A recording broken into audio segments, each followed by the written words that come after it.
lo que tenemos escrito en nuestro ADN es la reproducción. O sea, nos mantiene bárbaros en etapa reproductiva y después ya no le interesa más. Es como que te va dejando a un lado, siempre desde el punto de vista biológico, ¿no? Entonces, bueno, es importante el tema de reproducción, sí, es el más importante, porque si no se reproduce una especie, la especie se extingue. Por eso es tan importante este tema. Y es una de las cosas que nosotros nos preguntamos, ¿no? Y tratamos de entender sus procesos. Bueno, esto un poco, habíamos hablado de que la unidad anátomo-funcional que lo podemos llevar de todo ser vivo, ¿no? A nivel eucarionte, digamos, es la célula, ¿no? La célula. Y la célula habíamos también comentado que lo había visto este científico en el 1600, Robert Hooke, que había visto láminas muertas, digamos, tejido muerto, y le puso corcho porque, o sea, le puso célula porque analizó fragmentos de corcho, ¿no? Esto es importante, que acá entramos en lo bueno. Cuando Claude Bernard, que es el que acuña el tema también de medio interno, se refiere al líquido intersticial, o sea, el líquido que está en el intersticio, lo que rodea la célula. Vieron que las células están todas juntas. Hay un espacio entre célula y célula. Bueno, ese es el espacio intersticial. Ahí hay un líquido. Y ese líquido intersticial es lo que nosotros denominamos medio interno. El plasma es donde es la parte líquida de la sangre, digamos, ¿no? La parte líquida de la sangre donde en el plasma se encuentran los glóbulos rojos, los glóbulos blancos, las plaquetas, los factores coagulativos, las hormonas, las vitaminas, pero sería la parte líquida de la sangre. Medio interno es líquido intersticial, lo que rodea a una célula. Eso tiene que quedar claro cuando hablamos de medio interno. Entonces ya le ponemos un nombre, vamos avanzando de a poco, pero después vamos afianzando los conocimientos. Medio interno, líquido intersticial. Y para que... Profe, ¿le hago una consulta? Haga nomás. ¿Es lo mismo que decir líquido extracelular? Sí, podríamos poner como líquido extracelular que está fuera de la célula. Sí, porque no estamos hablando de plasma. Entonces, la diferencia entre lo que podríamos llamar plasma y lo que podríamos llamar suelo. El ácido etilén-diamino tetracético, EDTA, es un ácido que es un quelante, o sea, agarra, atrapa, digamos, metales, atrapa también fibrinógeno, atrapa, o sea, básicamente acá está como anticoagulante. También la heparina, la warfarina son también sustitutos de anticoagulantes. En los hospitales, ustedes van a ver tubitos con una tapita morada, en hematología, ¿no? Por supuesto, y otra tapita roja. Generalmente los tubitos morados son tubos que tienen heparina, o sea, tienen un anticoagulante, no permiten que la sangre se coagule. Y los rojos no tienen nada, o sea que se va a producir la coagulación. Bueno, ¿cómo es esto? Este tubito se extrae sangre de un paciente, se coloca dentro de este tubo y se lo centrifuga para hacer lo que se llama eritrosedimentación. Una vez que o mismo, si uno dejara la sangre en el tubito 10 minutos, vería esto, ¿no? Vería que las plaquetas, los glóbulos blancos, mayoritariamente los glóbulos rojos, los eritrocitos, se irían al fondo, arriba habría una capita así de este color amarillita, que estarían las plaquetas, y todo esto sería el plasma. El plasma, evidentemente, como acá hay un anticoagulante, tiene fibrinógeno, tiene un montón de proteínas de la coagulación y tiene también un gran porcentaje de agua, pero tiene también vitaminas y tiene proteínas, hormonas que están dentro del plasma. Si yo dejo estos 10 minutos la sangre en este tubito que no tiene ya el anticoagulante, bueno, los factores que están acá en el plasma, como el fibrinógeno, o sea, el pasaje de fibrinógeno a fibrina, se hace un coágulo y se consumen todas las proteínas que después vamos a ver en hematología que tienen que ver con la coagulación. Entonces, como se formó el coágulo y ya no tiene fibrinógeno esto es lo que se llama suero. Cuando le aplican a alguien a un suero, le están aplicando el plasma, pero sin los factores de la coagulación. Y sin una gran cantidad de proteínas que sí están presentes en el plasma. ¿Se entiende esto? La diferencia entre suero y plasma. Sí, profe. Sí, profe, se entiende. Sí, profe. Cuando dicen, le aplicaron un suero, sí, le aplicaron básicamente, esto es agua y generalmente es lo que hoy conocen de ponerle una vía, ¿no? Generalmente cuando alguien está en coma o se deshidrata, bueno, hay que hidratarlo y se le pone el suero, se pone una vía y directamente se hidrata a la persona y no tiene factores de, o sea, no va a haber problema porque no tiene factores de coagulación lo que se le está suministrando, ¿no? Así, y eso se evita muchos problemas, ¿no? Pues si no, depende del paciente, puede formar un trombo y cosas así. No, esto no pasa nada, generalmente es cloruro de sodio al 9%, ¿no?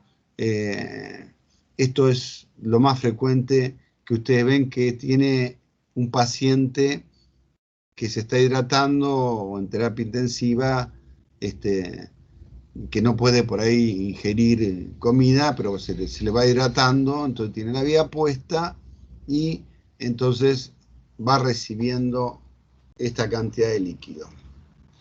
Esto se lo puse como, no para que se lo aprendan ni nada, sino como un dato curioso por el día de mañana que ustedes van a un laboratorio del hospital y encuentran este signo,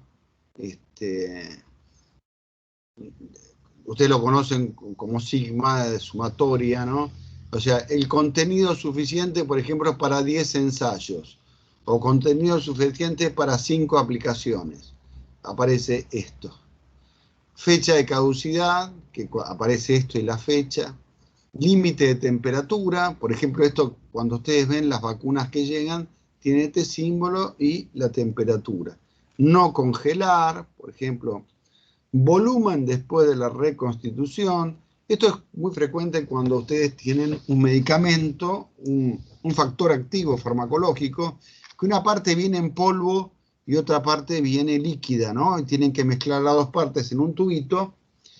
Y no siempre los laboratorios no usan las unidades así fraccionadas como se usa en un medicamento que se vende en una farmacia, sino que hay un suero fisiológico y entonces por ahí la reconstitución te va a decir un volumen de, hay que mezclar con 5 mililitros de suero fisiológico. Bueno, entonces bueno, son cuestiones así como, por ejemplo, ustedes ven esto y saben que esta sustancia es irritante, ¿no? Que puede causar irritación en mucosas, puede causar irritación en varias partes.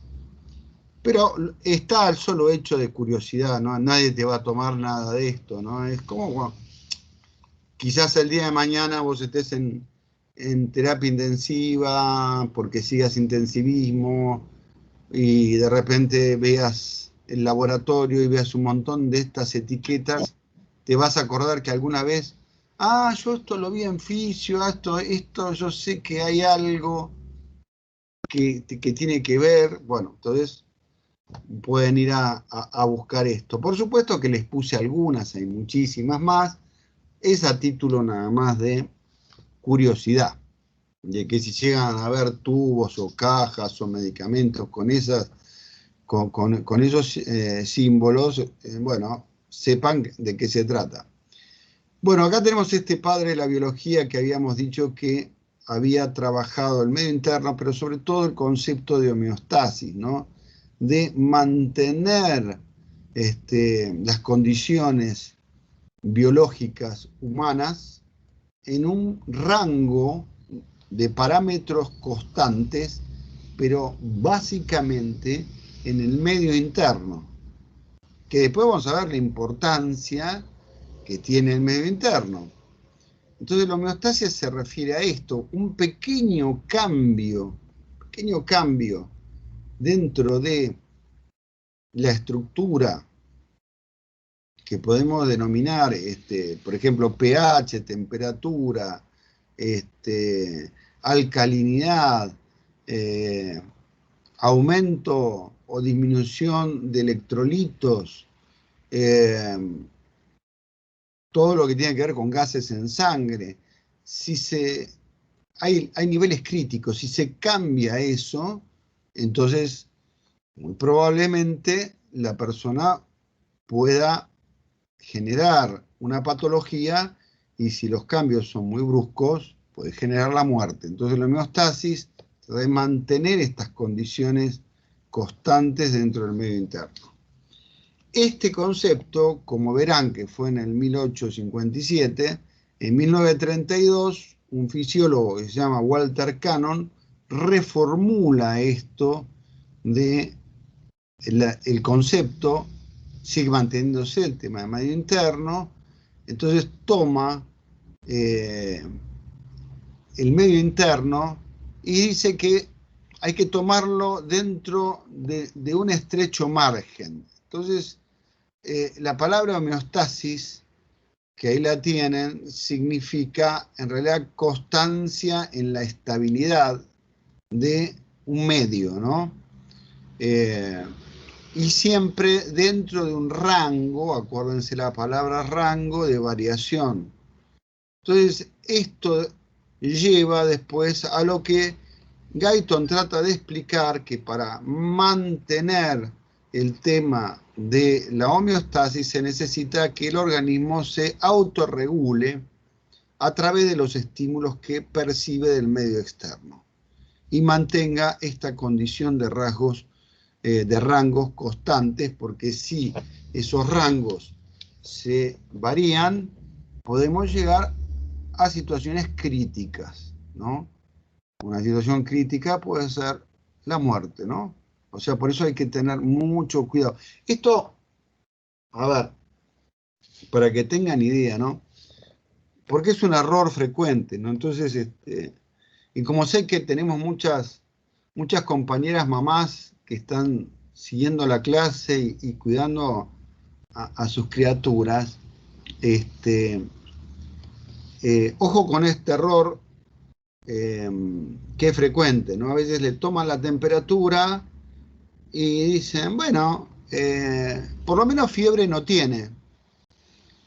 Ojo con esto, no, tiene 35, 34 y medio, no. O por ahí dicen, no, por ahí no estoy midiendo bien. Bueno, si tenés dudas, entonces, bueno, medir la temperatura a nivel bucal, a nivel rectal, y más o menos fíjate si coincide. Pero yo le tengo más miedo a 35 grados que a 42, ¿no? O sea, una persona que tiene 35 grados tiene una infección brutal y está mucho más cercana a la muerte que quien tiene 40, ¿no? Entonces, por ejemplo, una meningitis. Tomás temperatura 35 y vos decís, bueno, está bien, no tiene fiebre, el pibe está blanco, ¿no? Y decís, qué raro que no tiene fiebre y lo veo tan pálido.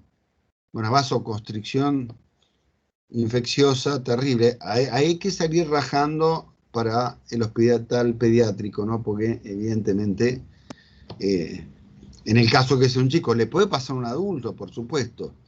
Por otro lado, tener el concepto de que la fiebre no es mala. A ver si llegamos a coincidir en esto. La fiebre es un mecanismo de defensa que tiene el organismo ante un ataque de un agente extraño o externo que no es reconocido por el sistema inmune. Entonces, sabemos que muchas bacterias, trabajan en rangos de temperatura. Por ejemplo, son vectores de transmisión de enfermedades a 37, 37,5. Pero que si vos subís la temperatura a 40, 39, 40, las matás. Es como que las cocinara el organismo. El organismo trata de subir la temperatura para poder matar, como hacer un regio puchero, ¿no? Levantamos la temperatura y los cocinamos hasta que se muera. O sea, es un mecanismo de defensa. La fiebre te está ayudando en primera instancia para tratar de matar la mayor cantidad de bicho posible, porque muchos de ellos mueren al subir la temperatura.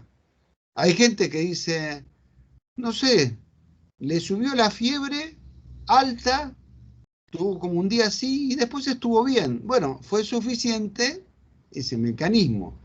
Otras veces te encontrás ya con distintos tipos de cepas de bacterias que aguantan esas temperaturas y la fiebre se empieza a mantener constante porque no está peleando contra, pero no puede desalojar, no puede matar del todo al agente extraño. Entonces, tengan el concepto de que la fiebre en sí no es mala. Es un mecanismo de defensa, es como subir la temperatura para inactivar las proteínas. ¿Se acuerdan cómo hablábamos de la heladera? Que cuando poníamos la cosa en la heladera, bueno, disminuía la actividad enzimática y no se pudren las cosas.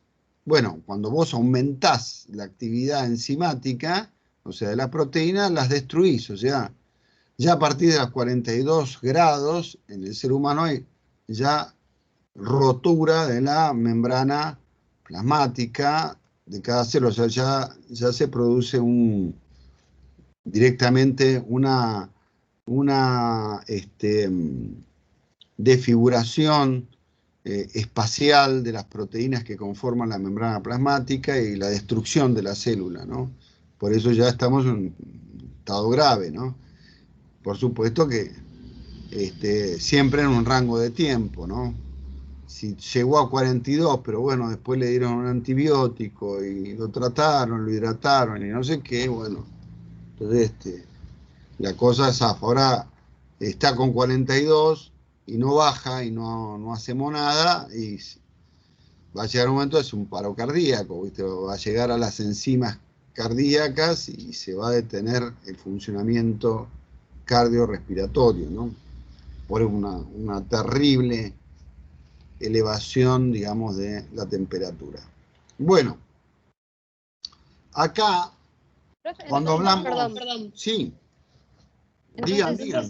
levantar fiebre contribuiría a la función de homeostasis. O sea, Sí. no es, como siempre, la homeostasis siempre no, o sea, los sistemas de control no son permanentes, sino que siempre buscan la homeostasis y se cortan ahí. ¿Eso es? Acá hay dos temas que planteás. Por un lado, la homeostasis es correcto, la fiebre interviene para poder volver a las condiciones iniciales. O sea, volver a los 37 grados de temperatura y que todo esté normal. Ahora, otra cosa es el mecanismo de control, que eso es lo que nosotros vamos a ver como retroalimentación. retroalimentación negativa o retroacción o retroalimentación positiva. Entonces, esos son mecanismos de control que tiene el organismo. Tiene muy pocos, digamos, mecanismos de retroalimentación positiva porque ahora vamos a ver, cuando lleguemos ahí, que eso está relacionado básicamente con lo que es salir fuera del estado de equilibrio. Y como el organismo trata siempre de volver a estos rangos, lógicamente que la mayoría de los mecanismos son de retroalimentación negativa. Pero después vamos a ver qué es cada cosa. La sangre es fundamental en el sentido de que en la sangre se transportan gases, se transporta... Hay algo que...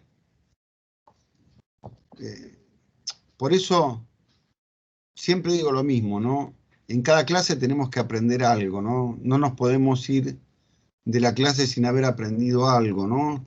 Porque si no nos llevamos a algún concepto, siempre les digo algo funciona mal. Entonces creo que se lleven la mayor cantidad de conceptos en este caso, ¿no? Ya vimos lo de la fiebre, vimos lo de la temperatura, guarda que tenés... No tiene fiebre, bueno, ojo. Una pregunta. Sí. Porque los nenes chiquitos, yo soy mamá y como que me habían dicho que la fiebre puede producir convulsiones cuando son bebés, si aumenta la fiebre. No es igual que los grandes. Ojo, las personas adultas también pueden entrar en convulsiones. ¿Ustedes saben por qué hay que tapar y destapar a los bebés? No, porque ellos no regulan bien la temperatura. Exacto, porque cuando los son muy pequeños, los bebés todavía no está funcionando la función reguladora que está en el hipotálamo. En realidad es un eje hipofisiario hipotalámico. Está inmadura. Entonces el chico no puede vasodilatar las arterias o hacer vasoconstricción dependiendo del calor o el frío. Entonces al chico hay que taparlo porque su cuerpo no tiene todavía ese control, no ha madurado neurológicamente el hipotálamo para realizar el control de la temperatura. Por eso el chico, si está muy tapado y hace calor, tenés que destaparlo porque el pibe, viste, está transpirando y no puede, bueno, va a llorar lógicamente porque es la única forma de expresar que se siente mal. Y lo mismo con el frío, ¿no? Cuando hace frío, no es que va a tener una vasodilatación periférica para tratar de paliar el frío. No lo puede hacer. Entonces uno tiene que estar cuidando si está tapadito o destapadito, acorde a la temperatura ambiente que exista. Entonces, las madres permanentemente están vigilando, ¿no? Y los padres también, por lo menos deberían siempre. Esto es algo conjunto, pero bueno, deberían cuidar, ver cómo está, ¿no? O por ahí se destapó y hace frío, hay que volverlo a tapar porque no regulan. Cosa que también se va a ocurrir esto, no es que esto le ocurra a la mujer sola cuando ya deja de tener menstruación, o sea, en la etapa menopáusica. También hay una etapa andropáusica, pero es mucho menos marcada que la que padece la mujer. Ustedes saben que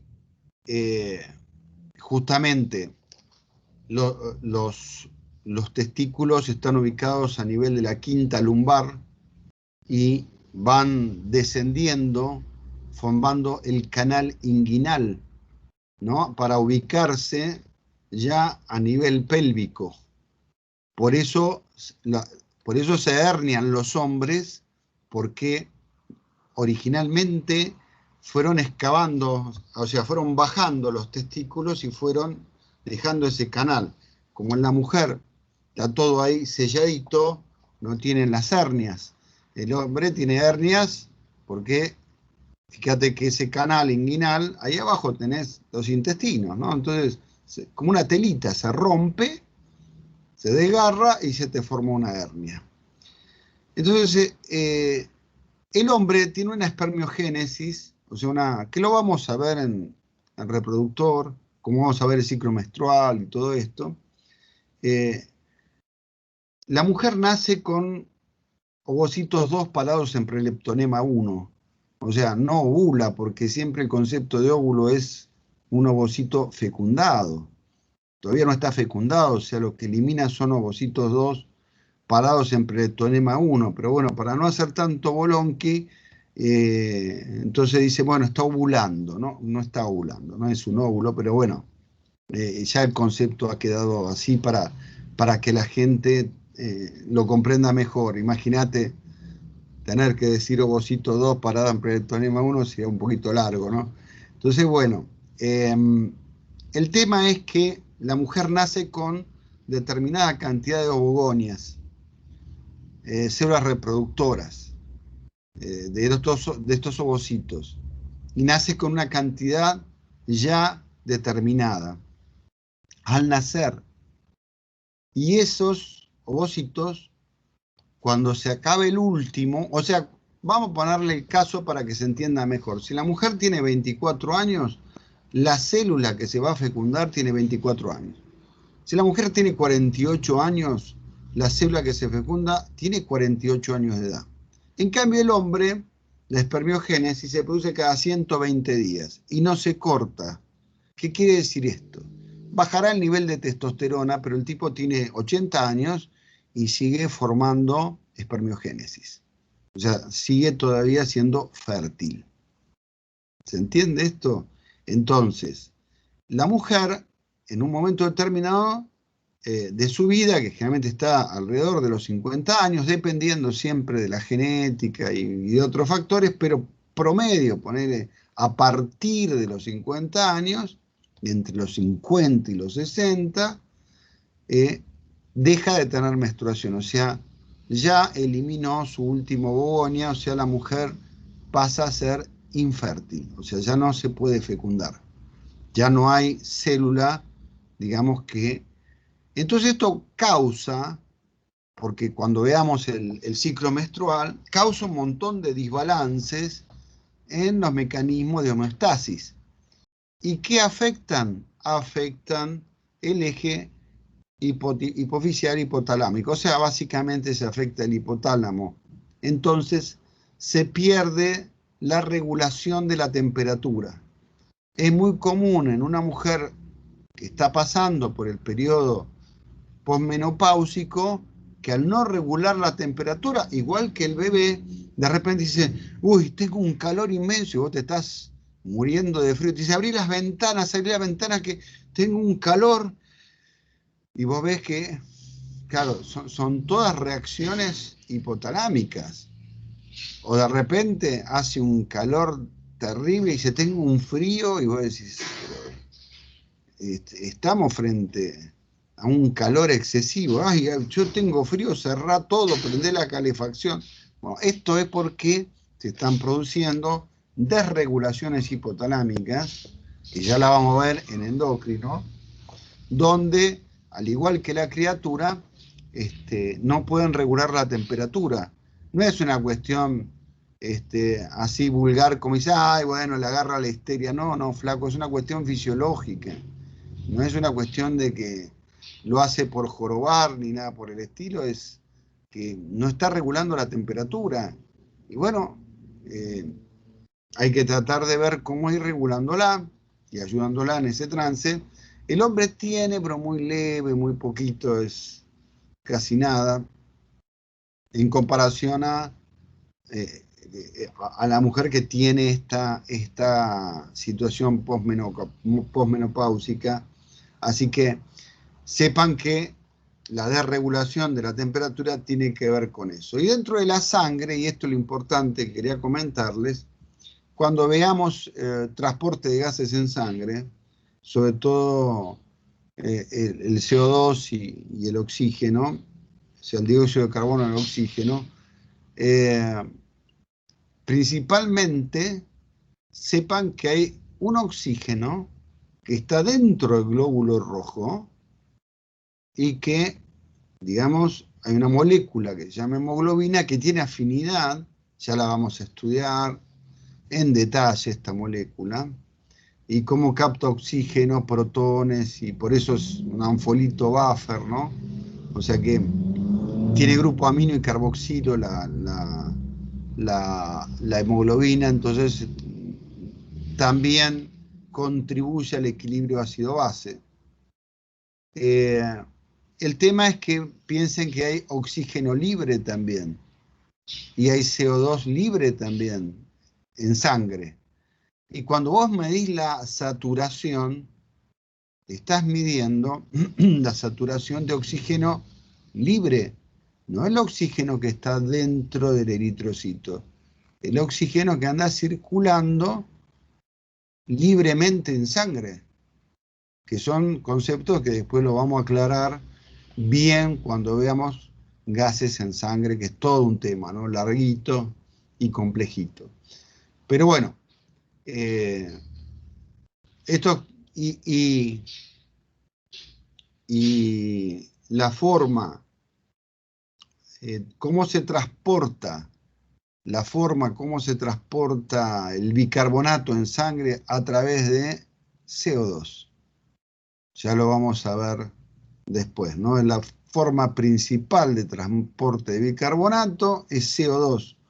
Por eso, cuando vos entras en una acidosis, ¿no?, metabólica, se produce una respiración que se llama respiración de Kussmaul. Es un reflejo de los centros motores, digamos, de regulación que se encuentran en el bulbo raquídeo, ¿no?, que controlan la inspiración, o sea, la respiración que se conoce en rampa, ¿no?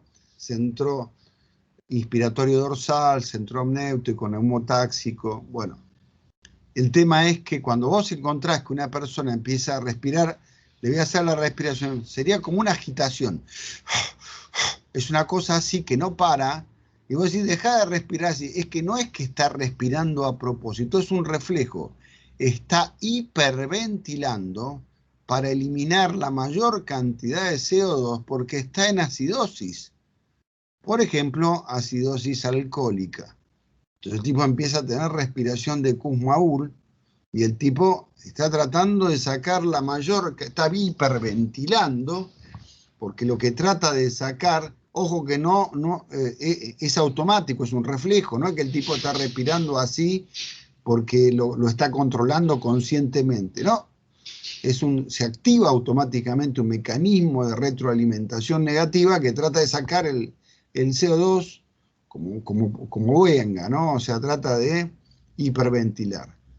Lamentablemente la hiperventilación trae otros problemas, pero bueno, el tema es que si ustedes encuentran una persona que está respirando así, no es que lo controle, es un reflejo, y sepan que está en acidosis. O sea que hay que salir de raje para el hospital para que se neutralice la acidosis, ¿no? O sea, hay que darle algo alcalino, ¿no? Realmente usan bicarbonato, ¿no?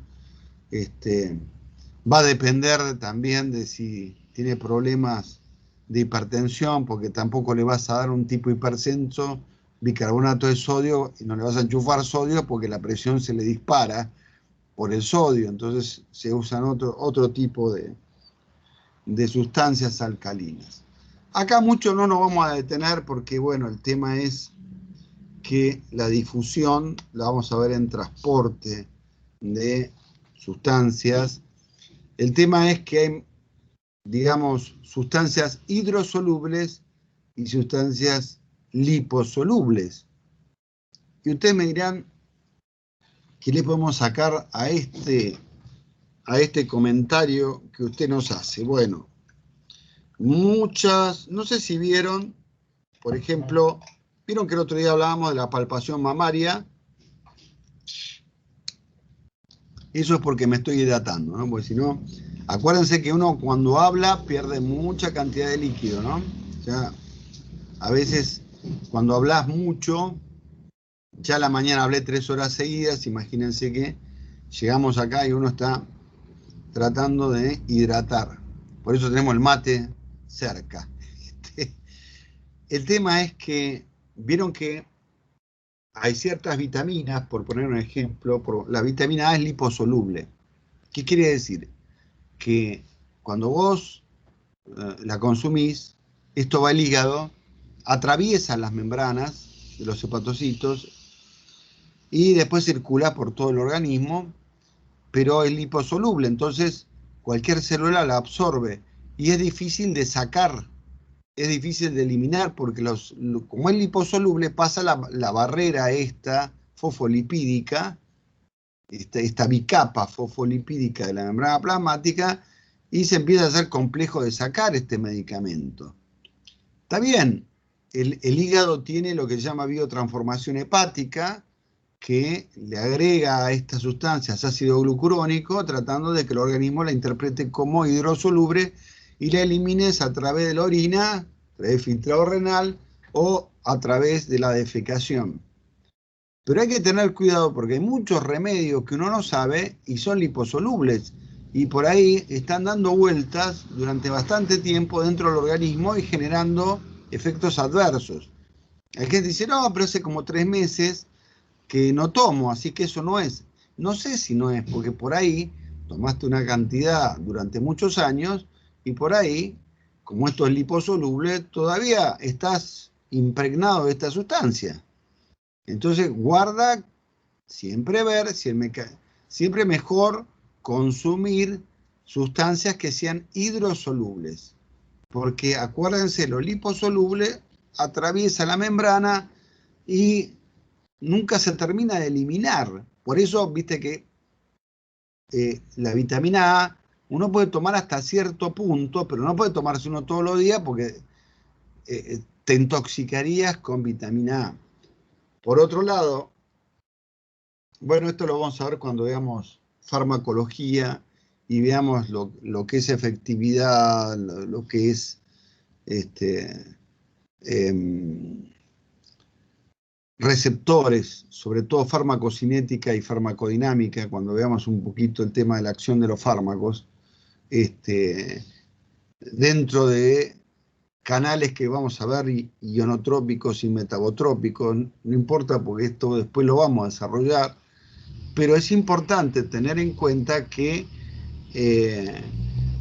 lo hidrosoluble es muy importante tener en cuenta que se puede eliminar y lo liposoluble va a quedar dando vueltas por el organismo, a pesar de que tenemos mecanismos para engañar, por así decirlo, al organismo de convertir una sustancia liposoluble en hidrosoluble. Básicamente, no es que es el único, pero el más conocido es biotransformación 1 hepática, adición de ácido glucurónico. Esto es, digamos, lo más común. Una consulta. Este concepto podría aplicar a por qué esa medicación que se decía intravenosa. Te escucho, ¿sabes? Te escucho entrecortado. Ahí se escucha mejor. Ahora, a ver, repetime. O sea, este concepto entonces puede aplicar también al porqué de que cierta medicación sea por vía o intravenosa o por otros medios. No tiene que ver con eso. Ah. Porque vos podés poner un medicamento liposoluble vía parental o vía oral o por un supositorio y no pasa por ese lado. Está bien. Lo vamos a comprender, pero está bien la pregunta, ¿no? Lo vamos a comprender cuando veamos la parte de fármaco. Está bien que lo que les voy a dar es lo básico, farmacología es una materia, ¿no? Estaríamos clases y clases, ¿no? Para entender cómo funciona esto, qué medicamento es más efectivo, ¿no? Cuando uno habla de efectividad de un medicamento, ¿no? Bueno, habla de los receptores que tiene y bueno, Bueno, no quiero entrar porque se van a confundir más. Ok, o sea, por otro lado el concepto entonces. Ok, Sí, gracias. sí. Pero lo vamos a ver, todo lo vamos a ver. Lo que pasa es que a veces uno se adelanta, ¿no? De algunas cositas como que siempre uno no puede con el genio de tirarles alguna punta, ¿no? De lo que viene. Ok, Bueno, gracias, profe. no, por favor, al contrario, ustedes saben que esto es una charla que la construimos en la clase entre todos, así que no tengan problema en preguntar. No es que acá yo hablo y todos se quedan callados y desactivo los micrófonos, no. Tienen preguntas, háganlas, porque la pregunta de alguien por ahí es la duda de otros compañeros y la pregunta ayuda siempre. Y aparte hace la clase más dinámica en el sentido de que nos comunicamos, la construimos entre todos, y esas son las clases después que nos olvidan, ¿no? No son clases lineales, acá es un ida y vuelta, ¿no? Y aparte, por ahí salen temas interesantes, ¿no? Que están piolas para desarrollar. Bueno, uno tiene sensores. Algo que les voy a aclarar, ¿no? Que a veces hay confusión. Uno dice, está bien que todo esto lo vamos a estudiar parte por parte, ¿no? Por ejemplo, cuando uno escucha un sonido, cuando uno ve una imagen, cuando uno siente dolor, ¿son potenciales de acción distintos? No, son los mismos potenciales de acción. O sea, el tema es que el potencial de acción, tanto a nivel visual como auditivo, como sinestésico, como cualquier tipo nociceptivo, cualquier tipo de sensación, lo que se dispara del receptor, digamos, en este caso sería el sensor, es evidentemente la entrada de sodio. La entrada de sodio hace que esto, ¿viste?, funcione así. Y si te digo que para que llegue al cerebro tiene que entrar sodio, entonces vos ya sabés que un anestésico lo que va a hacer es bloquearte los receptores ionotrópicos de sodio. Y si yo te bloqueo y no entra sodio, no hay descarga. Y si no hay descarga, no transmitís nada y estás anestesiado. La anestesia funciona así, ese es el secreto de la anestesia, ¿no? Una locura lo que acaba de decir, profe. ¿Nunca lo habías pensado? No, profe, la verdad que no. Ah, ¿ven que aprenden cosas? Ojo, lo vamos a ver en profundidad, y ahora se los adelanto así como chisme. Después, cuando veamos el tema de potenciales de acción, vamos a ver la acción del curare, la acción, todo es lo mismo, se bloquean los canales de sodio. Si yo te bloqueo los canales de sodio, entonces el sodio no puede entrar, y entonces si no hay potencial de acción, vos no sentís nada, porque no llega ninguna información al cerebro. Y el cerebro no interpreta nada, estás anestesiado. Entonces, viste, si yo te pongo silocaína, viste, te inyecta, bueno, un dentista, viste, te mete silocaína en el trigémino, la silocaína básicamente va y se pone arriba de todos los canales de sodio, ionotrópicos, y el sodio no puede entrar. Y entonces empezás a sentir que se empieza a anestesiar todas las 3 ramas del trigémino, sentís como si te dio una troncular, ¿no? En el tronco, ¿no? En el ganglio de Gazar, bueno, empezás a sentir maxilar superior, inferior, el oftálmico, ¿no? Sentís como un cosquilleo debajo del ojo, se te duerme el labio inferior, cosquillas en el labio superior. Bueno, ¿por qué? Porque toda esa zona del nervio ahora está bloqueada temporalmente, porque hay otras que son sustancias que se usaron, por ejemplo, el gas mostaza, donde no se desprendían y vos morías, ¿no? Morías porque se te paraba toda la parte respiratoria. Y era terrible, por eso estaban con las máscaras. Estamos hablando de la Primera Guerra Mundial, ¿no? Terrible, una guerra muy cruel, ¿no? El gas mostaza que te quemaba los pulmones, te anestesiaba. Y yendo más atrás, el curare, ¿no? Que usaban los habitantes originarios del país, que está en Luján esto, ¿no? Hay un museo en Luján, no sé si alguna vez lo visitaron, el Museo de Ciencias Naturales, muy lindo, en Luján. Y ahí encuentran las flechas y el zapallito este de curare. El curare tiene curareína, que en realidad es muy parecido a una tetra silocaína, que hace más o menos un efecto, pero no se desprende fácilmente. Entonces, imagínate que cuando llegaban los españoles por el río Luján, y estos tipos lo veían venir, le metían un flechazo. Ojo, ellos lo usaban para cazar animales, ¿no? Y entonces, cuando le entraba la flecha primero ellos lo mojaban iban como si fuera con unos cinturones hechos de ¿cómo se llama? De fibras de distintas cañas, entonces formaban como un cinturón, y ahí iba colgando este zapallito, digamos, donde tiene el curare.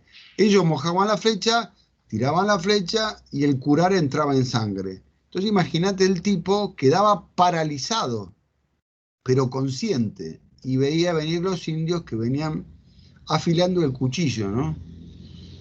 Y encima lo cortaban en mil, pobre, era terrible, lo cortaban en pedazos, el tipo no podía gritar, nada, totalmente paralizado. Bueno, ese es el efecto del curare, muy usado por habitantes originarios del país que cazaban con eso, pero cuando también se defendían con eso. Imagínate que paralizaban al adversario, y si era mucho, te producía paro respiratorio, era lo mejor que te podían pasar, porque los tipos, imagínate ver venir a esta gente con los cuchillos en la mano, y bueno, una imagen terrible. Pero esto después lo vamos a ver la anestesia. A lo que yo quería que entiendan es que cuando se estimula la cóclea, se estimula, por ejemplo, el caracol, digamos, el caracol, la parte ósea, y la cóclea lo que está dentro, pero se Hola, estimula... profe. Sí, Buenas tardes, ¿le puedo hacer una preguntita? Porque haga nomás, haga. este ejemplo que dio del curare, si no me equivoco, lo citó el profe Aldana el año pasado. Y yo le quería hacer una consulta, porque nosotros lo vimos con tejido muscular. Él, el ejemplo que nos dio es que inhibía más que nada la musculatura esquelética, creo.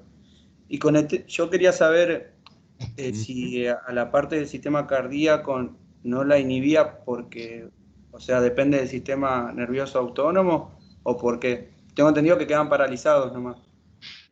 La parte cardiorrespiratoria, o sea, todo depende de la dosis. Ah, Si es una dosis pequeña, no, solamente los nervios periféricos. está bien. Y, o sea, quedas paralizado. Ujú. O sea que tampoco podés utilizar las cuerdas vocales. Pero el corazón tiene otra inervación, doble inervación. ¿Viste? Los intestinos tienen un sistema nervioso entérico, que es una rama del parasimpático, o sea que eso tampoco se altera. Y sí se altera todos los que son, por ejemplo, los músculos oculares. O sea, vos quedás con los ojos abiertos, y estás consciente, ¿no? O sea, no se altera otra cosa que la parte muscular. Entonces, por eso te decía que venían. Ahora, si te agarraron a corta distancia y el tipo empapó la flecha, la punta de la flecha, y vos te comes una dosis muy fuerte de un anestésico, fuiste. Claro. Algo que les recomiendo, ya que estamos hablando de esto, Gracias. no, por favor, a los que tienen ganas y les gusta, yo les recomiendo, está bien, ahora es una recomendación un poco gansa, ¿no? porque estamos con la medida de prevención, ¿no? Pero cuando pase todo este tema, no dejen de visitar el Museo de Historia de la Medicina de la Facultad de Medicina de la UBA, que está sobre la calle Uriburu, ¿no? Uriburu y Paraguay, pero sobre el sector Uriburu, primer piso. Es gratuito. Ahí van a ver la historia de la medicina, que no tiene desperdicio realmente para verlo. Y me acordé del tema de la anestesia, porque hasta los años 60, más o menos, o sea que fíjense que en años no es tanto, ¿no? La década del 60 nací yo, así que se imaginan que, bueno, fue ayer, digamos, ¿no? O sea, no pasó mucho. La cuestión es que la anestesia, no había los anestésicos de ahora. La anestesia se hacía con una máscara de plomo que se llamaba máscara de hombre Dan, ahí tienen varias en exhibición, y se ponía un frasco gigante de éter, y le hacían inhalar vapor de éter. El éter es un tóxico neuroléptico. Entonces, ahí tienen, por supuesto hay una lupa, una historia clínica de un cirujano que dice, el paciente se encuentra cianótico, o sea, bajo los efectos tóxicos del éter. Entonces decía, óptimo para operar. Procedemos a la operación. Y el problema que existía en esa época no era en sí la operación, más allá que es real, muchos se despertaron en preoperación y murieron, ¿no? Es verdad eso. No había regulación. Si te pasabas, lo matabas, lo intoxicabas, y le ponías de menos, se te despertaba. Entonces, el problema en aquellas épocas, si no pregunten a los abuelos, no era la operación en sí, era el posoperatorio que se despertara. Todo el mundo hacía fiesta cuando después de la operación te decían se despertó, porque hay gente que le habían puesto una cantidad excesiva de éter y pasaba de largo y se moría. No volvía a despertarse. Entonces la anestesia hasta el 60 era eso, era éter. Después, bueno, ahora imagínense que la anestesia, ya hay una carrera de especialista, de médico anestesista, ¿no? O sea, ya lo regulan de otra manera, es otra historia, pero en esas épocas había que operar. Y algo que les va a impactar, yo creo que a las compañeras les va a impactar, tienen un guardapolvo de un pediatra, chicas, de un obstetra. Y si ustedes ven el guardapolvo, está totalmente manchado de sangre. Bueno, es un guardapolvo muy antiguo, o sea, amarillo, se ven ya las manchas de sangre parecen de óxido, ¿no? El tiempo transcurrió. Pero en esa época, estoy hablando ya de 1920, 30, era un estilo de los tetra presentarse con el guardapolvo totalmente lleno de sangre ante la madre con la criatura, porque si el obstetra estaba lleno de sangre en su guardapolvo, quería decir que el chico se había movido, o sea, se había movido, era una persona, era un chico que tenía mucho movimiento, o sea, que estaba sano. O sea, que la madre se calmaba porque decía, tengo un hijo sano. Y contrariamente a lo que hoy podríamos pensar, digamos, pasado tanto tiempo, cuando el obstetra venía con el guardapolvo limpito, la señal no era buena. El chico no se movió mucho, y el chico no se está moviendo, y no se movió mucho en el parto. El chico tiene un retraso motor fuerte. Era lo peor que podía pasar en esa época, que la madre viera que se acercaba el obstetra con el guardapolvo totalmente limpito. Entonces, miren cómo han cambiado los tiempos. Y por otro lado, y lo último, ¿no? Porque si no les podía hablar historia de la medicina largo y tendido, ¿no? Pero Esto es para cerrar nada más. Fíjense lo que era en el 1800, lo que era el maletín médico. Es lo más similar que van a encontrar a lo que podría ser hoy en día las herramientas de trabajo de un jardinero, ¿no? Serrucho corto, serrucho largo, distintos tipos de tenazas, distintos tipos de tenazas de cortes y tijeras. Es como que, no sé, es como la película Hostel, ¿no? Una cosa así, una cosa terrible. ¿Ustedes saben cómo comenzó la medicina legal?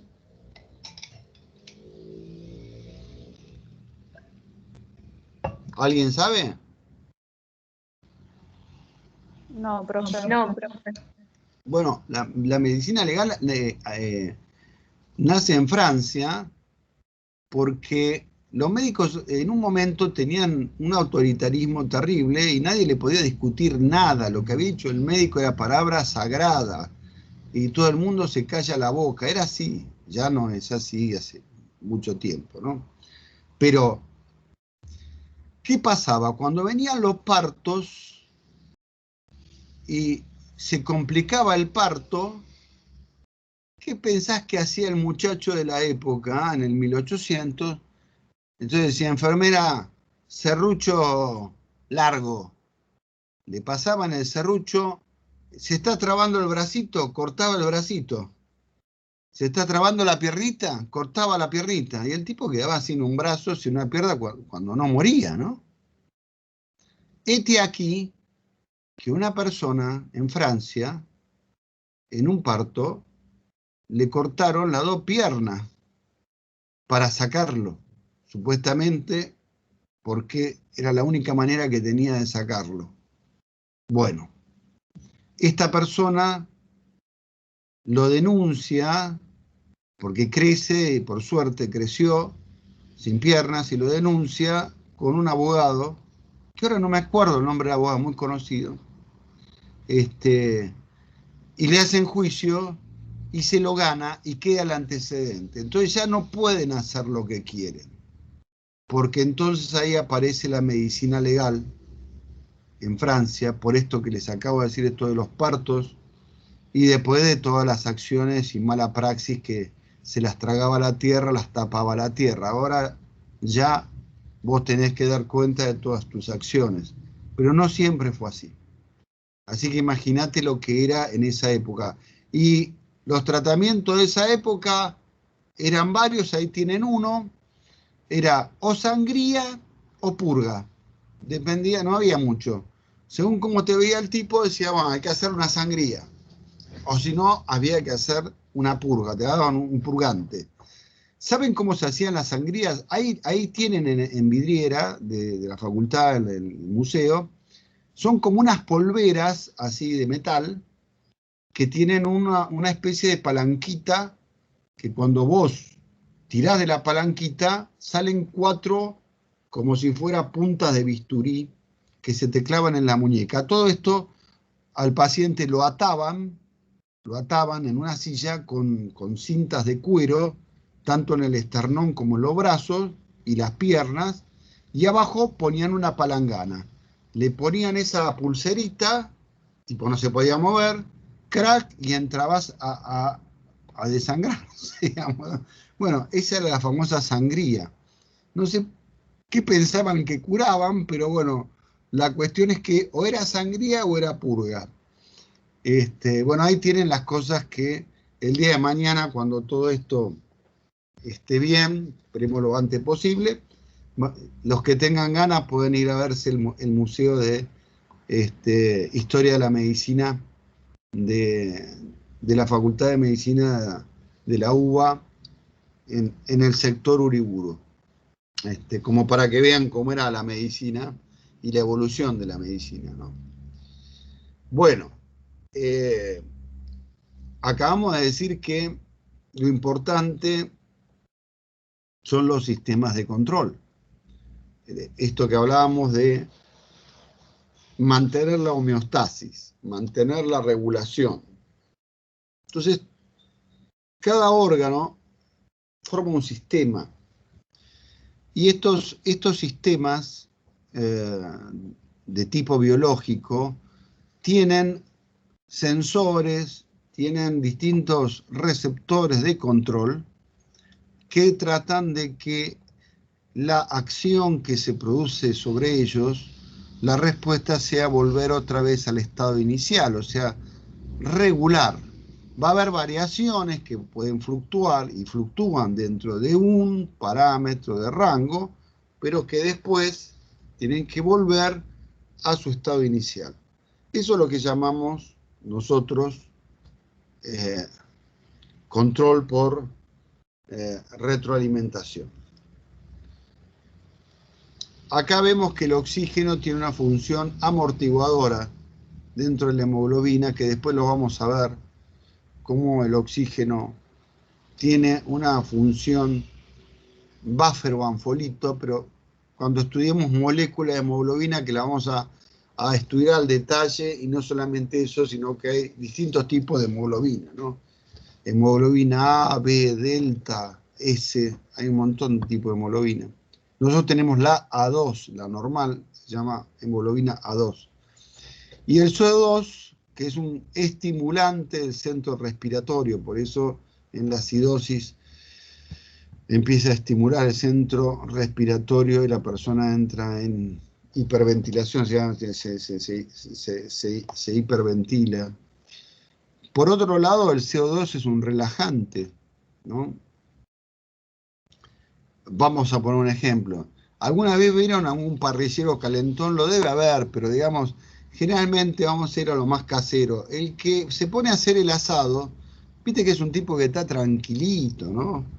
Que vos le decís, che, me tirás un choripán, y el tipo va, te corta el pan, viste. El tipo, viste, me das un pedazo de vacío, el tipo corta. Viste, es un tipo re tranquilo. Bueno, se estaba falopeando con el CO2 del carbón, ¿viste? O sea, cuando vos haces el asado, el carbón desprende CO2. Es un relajante espectacular. Por eso el parrillero es un tipo macanudo, ¿no? O sea, que vos le pedís y el tipo es lo más bueno que hay. Pasa que estuvo aspirando ahí haciendo el fuego y, claro, el CO2 empezó a subir y empezó a inhalar CO2 y se entró a tranquilizar, ¿viste? Otra que tranquinal, ribotril, ¿no? Entró a estar en contacto con eso. Bueno, una jodita para que se den cuenta por qué el parrillero es tranqui. Regulación de la presión joven es bastante complejita, lo vamos a ver.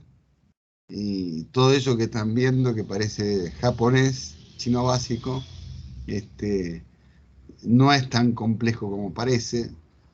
Lo vamos a ver cuando veamos aparato cardionector, cuando veamos toda la parte de regulación de protones y de la estimulación de el glosofaringio y el vago neumogástrico, y cuáles son las vías que tienen y cómo trabajan la parte cardiorrespiratoria. Así que bueno, es un poco para que lo vean. Este es un cuadrito que hay que aprenderse, tienen que sabérselo, de los iones y sustancias más importantes. Voy a hacer una aclaración porque si no se los aclaro, nadie se lo va a aclarar, ¿no? El tema es el siguiente. Guyton estudió, en realidad, digamos, la fisiología en Filipinas y tomó como parámetro más o menos el promedio de la mujer y del hombre filipinos. ¿Cuántos son? Bueno, El hombre y la mujer de Filipinas mide 1,70, 70 kilogramos. Entonces estos parámetros están sacados en esa base, de 1,70 m y 70 kilogramos. No es el parámetro de Latinoamérica, no es el parámetro de la Argentina. Entonces los rangos cambian. No, o sea, ojo, estos son rangos generales, pero tienen variaciones a nivel regional. Acá te dicen León sodio 142. Y mirá, acá se consume mucho sodio, por ahí está tirando más al 145. Podríamos poner que el rango normal en la Argentina iría de 135 a 148 y estaríamos dentro de lo normal, sí. No es que el valor normal que está ahí es el valor ideal, no es el valor. Por ahí dicen, ay, no me dio 142 mil equivalentes por litro. No, es que ese es el valor ideal. Tendrés que estar dentro del rango. Tengo 139, está bien. Estás dentro de lo normal. No necesitas poner más sodio, está bien. ¿Se entiende esto, no? Por otro lado, cuando nosotros decimos que el pulmón, o que una mujer, un hombre tiene una volemia, o sea, la cantidad de litros por minuto que bombea el corazón, o sea, 5.000 mililitros, o sea, 5 litros por minuto. Y 5 litros por minuto, bueno, pero si yo tengo una persona que mide 1,55 y pesa 48 kilos, y tengo un jugador de rugby que es de 1,90 m y pesa 120 kilos, no tienen la misma cantidad de sangre. Es algo obvio, ¿no? Que son dos recipientes distintos, ¿no? Tómenlo como botellitas, pero digamos, no es la misma cantidad de sangre, ¿no? Uno no va a bombear 5 litros y el otro tampoco. O sea, se entiende que son parámetros que se adaptan. Si yo tengo esta misma persona de 1,55 m y 48 kilos con una caja torácica re chiquitita, te va a hacer 12 respiraciones por minuto de volumen corriente o tidal. Tidal en inglés quiere decir oleaje, como que va y viene, como una ola, ¿no? Por eso le pusieron tidal, ¿no? Volumen tidal. O volumen corriente, 500 mililitros, ¿no? En cada inspiración y expiración. Inhalamos 500. Bueno, pero ese pulmón chiquitito, normal, no inhala 500 mililitros. Inhala 350 o menos. Y el otro, que es el jugador de rugby alto, grande, con una caja torácica desarrollada, un pulmón muy grande, tampoco inhala 500 mililitros, mete 700, 800, ¿se entiende? Uno tiene que... Nosotros te vamos a enseñar a calcular todo esto, pero estos son valores de referencia. No es para todo el mundo igual. No sé si están captando esto que les digo, ¿no? De que hay que ver el paciente. Tienen que ver el paciente. Son valores referenciales, pero hay que ver la altura. Bueno, hay tablas que después las van a tener, hay unas tablas de Latinoamérica, donde ustedes pueden ver que los valores van a cambiar. Cambian poco, pero cambian. Y ahora nos concentramos abajo. Fíjense que un aumento de 7 grados en la temperatura corporal, o sea, nos vamos a 42 grados, ya comienza destrucción celular. O sea, vamos a la muerte segura si se mantiene un tiempo corto, en realidad. No podemos aguantar mucho con 42 de temperatura, pero calcular que tenés 24 horas para solucionar esto, pues si no, vamos a entrar en problemas serios.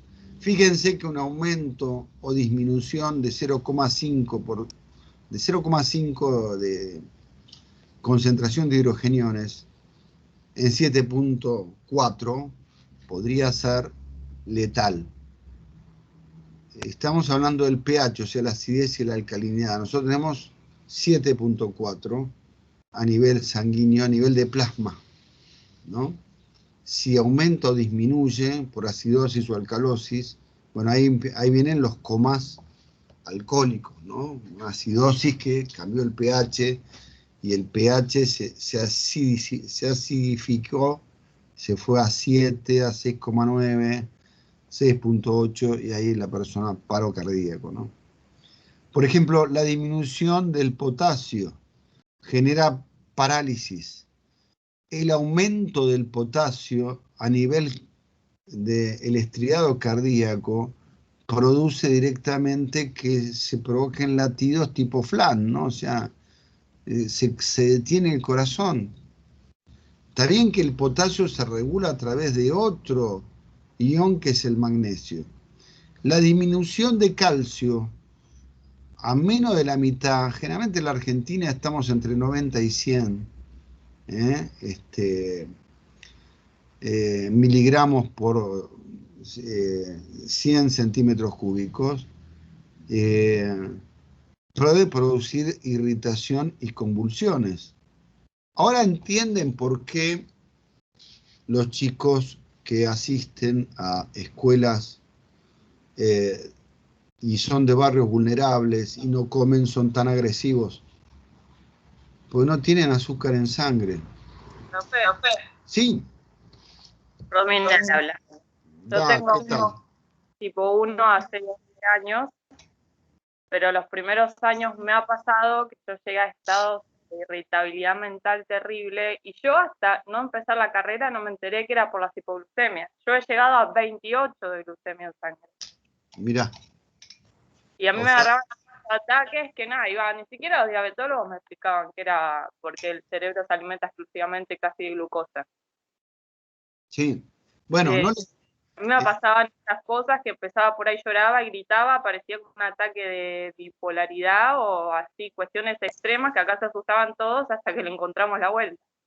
Sí, sí, Romina, es que es como vos decís, mucha gente piensa que es un problema psicológico, neurótico, y es un problema fisiológico. Tiene nada que ver con el psiquismo. Entonces a veces es medio agarrado de los pelos, que vos le quieras enseñar, viste, matemática, lengua, historia y geografía a un pibe que está sin comer. Y el pibe lo único que hace es pegarle al que está al lado y se agarra una trompada a toda la clase. Y el tipo está irritable y te contesta mal. No comió, flaco, dale de comer y después enseñale. Pero bueno, ¿cuántos, digamos, profesores del ciclo inicial ven caerse alumnos al piso, ¿no? Directamente en estados convulsivos, ¿no? O sea, el pibe hace rato que no come. Un día es para largo, ¿no? Pero esto tiene que ver... Miren, yo creo que es una opinión ya que corre por mi cuenta y particular propia. No hay peor violencia que la ignorancia. Y lo único que nos saca adelante, no acá, sino en cualquier parte del mundo, es la educación. Y si te parece cara la educación, probá con la ignorancia. Si te parece cara, viste, la cura, probá con la enfermedad, a ver cómo no va, viste. Entonces, yo creo que el tema pasa por la educación. Entonces, una parte de la educación fundamental es la nutrición. ¿Se acuerdan que le dije? Somos lo que comemos, somos lo que decimos, somos lo que pensamos, pero necesitamos nutrientes. Entonces, lógicamente, que si no tienen una dieta adecuada, estos chicos no desayunaron y por ahí hace 2 días que no comen y se están tratando de parar el hambre con el Paco o dándole a sustancias sintéticas o dándole a la cocaína o dándole al alcohol y vienen encima. Acuérdense que el alcohol es un gran deshidratador, ¿no? Los tipos que saben tomar, yo nací en en Junín, en provincia de Buenos Aires, ¿no? Y me acuerdo los asados que hacían generalmente los campesinos y la gente rural, siempre unos asados de primera, donde se tocaba la guitarra, donde se recordaban, por ejemplo, hazañas de General San Martín, bueno, en otras épocas, ¿no? Donde se honraba, digamos, en esas coplas y demás, a Belgrano, a distintos héroes de la patria, digamos.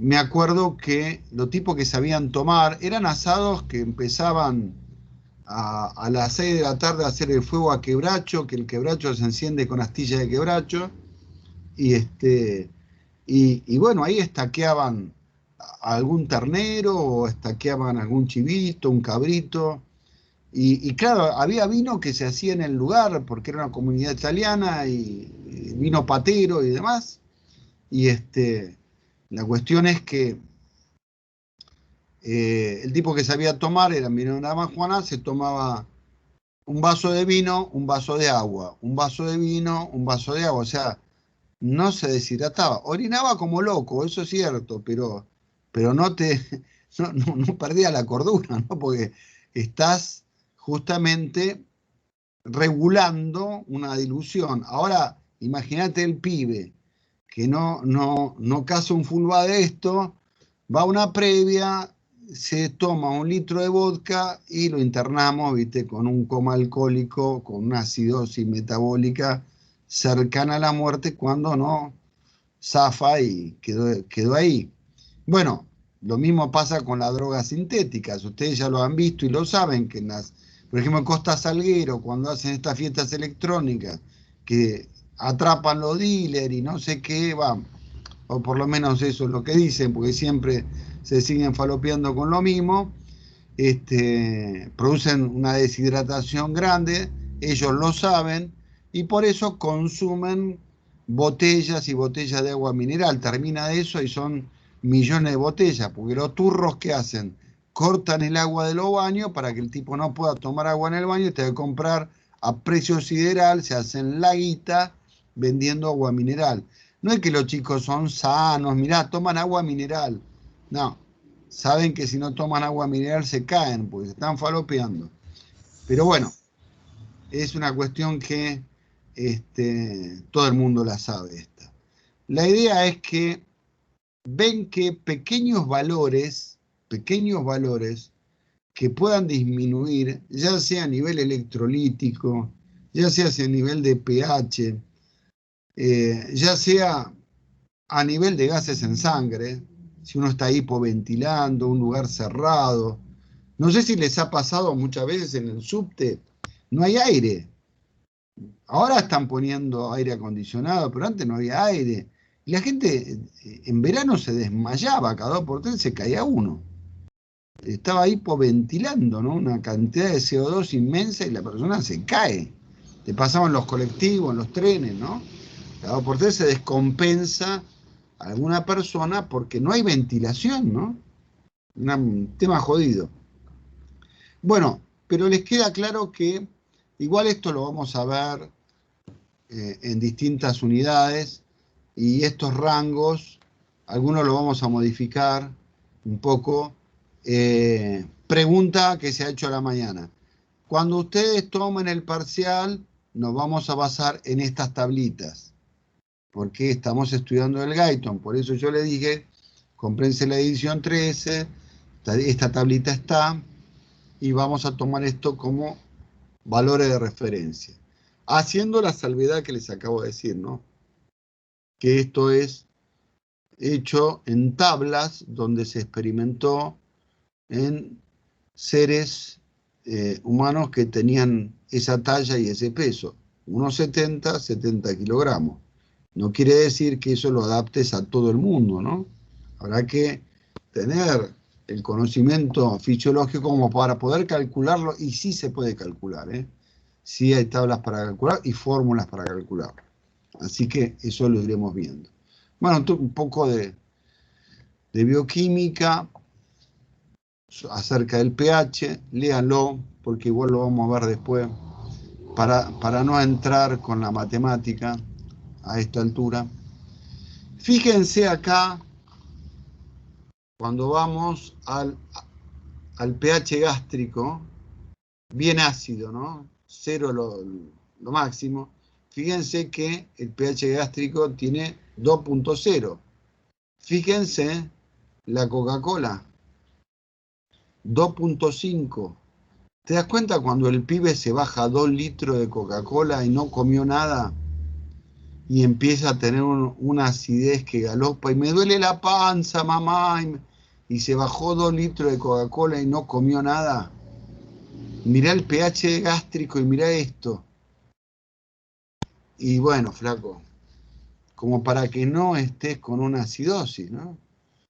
Vas a entrar en acidosis, va a ir pibes que toman más de eso, ¿no? Entonces fíjense el agua, que tiene un pH neutro, totalmente neutro, 7. 7. Algo que lo aclaré a la mañana. Guarda con esto, porque inclusive hay una anécdota. Historia de la Segunda Guerra Mundial. Me preguntaron si se podía tomar agua destilada. No, ni loco. Claro, porque se ve tan linda el agua destilada, ¿no? Cuando uno tiene que llenar las baterías, ¿no? No vayas a tomar agua destilada. Y te explico por qué. Toda el agua general que consumimos tiene electrolitos, tiene sales, tiene un montón de elementos, digamos, dentro de... Bueno, hay algo que podríamos discutir, pero lo vamos a discutir en neuro, que tiene flúor. Y no piensen que el flúor es para los dientes, ¿eh? El tema es que el agua esta que tiene flúor, como muchas cosas, caramelos, chocolates y demás que tienen flúor, es un derivado de la fluoxetina. O sea que es para calmar animales, o sea, para calmar bestias. O sea, el agua está preparada para disminuir y que vos no seas tan irritable, ¿no? Porque el flúor ese viene de la fluoxetina. Pero lo vamos a ver en otro momento. Ahora, el agua destilada, que le pasó al ejército alemán, digamos, cuando avanzaba sobre Rusia y ya no tenían suministros y demás, entonces tomaban, los tipos muertos de sed, se tomaban el agua de los radiadores ya. Y el agua del radiador no tiene, lógicamente, ningún electrolito. Entonces vos te empezás... ¿Se acuerdan?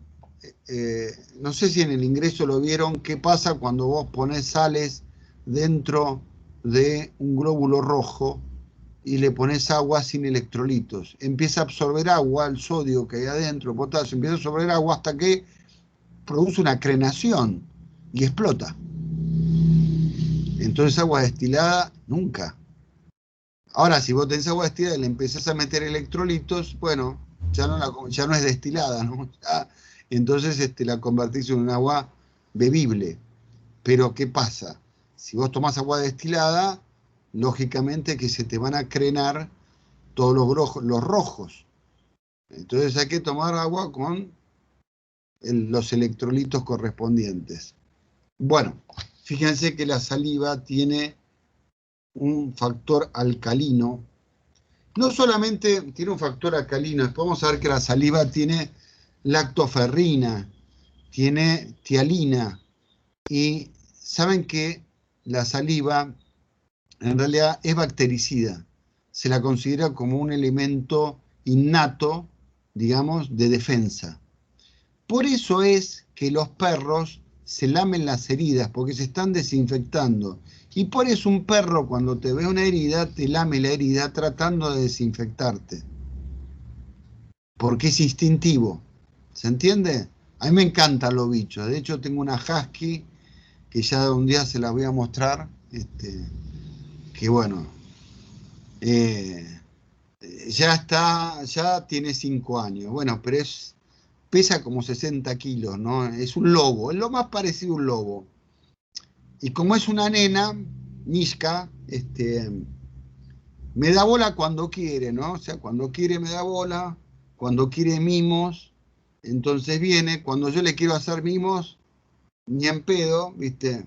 Cuando vení, Mishka, ni viene, ni pelota, ¿no? O sea, es terrible. Bueno, son muy mimosos, pero cuando, ojo, yo tuve husky machos, nada que ver, es el bicho que viene, es franelero, ella cuando tenga ganas, cuando quiera, pero bueno, es una compañía, los bichos, yo amo a todos los bichos, pero siempre en toda mi vida he tenido esta raza, los conozco muy bien, y realmente esta es la primer perra que tengo, siempre he tenido perros, y realmente he notado la diferencia, que me decía la persona, mirá que es una nena husky.